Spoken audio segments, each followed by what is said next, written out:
This one should be pretty interesting. The BBC are apparently trying to modernise as they've revealed some new modern logos today. So let's jump into and maybe do a little bit of my clearly professional and clearly verified and clearly needed critique on these modern works of art. Okay, so we got the iPLAYER logo up there. They seem to have been playing a whole lot of Minecraft recently because they seem to really enjoy rectangles. So, you know, that's fine.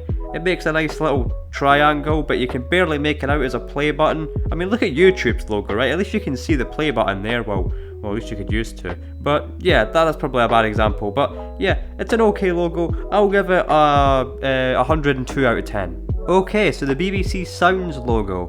It looks like a hat that's been put on its side, so that's a good sort of, I guess, start. I guess that's trying to be a sound wave, but I don't see how it is a sound wave because it has to be, well, curved and obviously you can't do circles in Minecraft, right? So what about the fonts? That's I don't know. It looks like Times New Roman. That's what it looks like. So that is the Sounds logo. It's a sound wave that can't be a sound wave, so it's a hat put on its side. Okay, this is probably the best logo out of all of them. It's the Sport logo.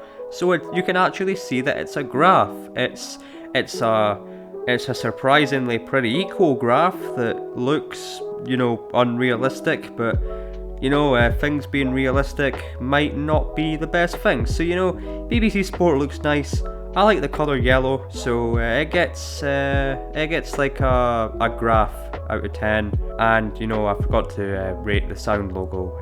That gets a 0.4 dB out of 10. This took a while for me to figure out what this was, the news logo. Initially I thought it was like a thought bubble, but is it a thought bubble or is it like an SMS text?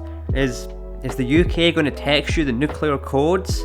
Is this why it's in red? Is it red alert? Is that what it is? Anyway, I'll give it a atom bomb out of 10. Okay, this is where things get controversial. Why is the weather trying to signify the sun, which is traditionally either yellow or red, but the colours are blue and that's the colour for rain, unless they're trying to bring those two concepts together, but they're concepts that repel each other because, well, I mean, rain and sun can exist at the same time, but rain implies cold and, you know, sun usually implies hot, especially when you're in the UK. So yeah, I'll give this one a 0.5 humidity out of 10. Okay, so this is the one for all you high IQ people out there. BBC BITESIZE, it's books falling over, I think, which, that's good because it shows that this generation is slowly losing touch with written literature, and as you can see, all those books that are falling over, as you can see, it's the biggest one that is falling over first, and typically, the biggest pool of them all is the pool that every, you know, human being has been in, and that pool can signify common sense, and if that pool signifies common sense, then that book is the book of common sense, and that's the one that's falling first. It's falling down to the book of how to live in a society, and then the book on how to do basic stuff, so eventually we can all become monkey again. So again, purple looks nice. I'll give this a 250 IQ out of 10.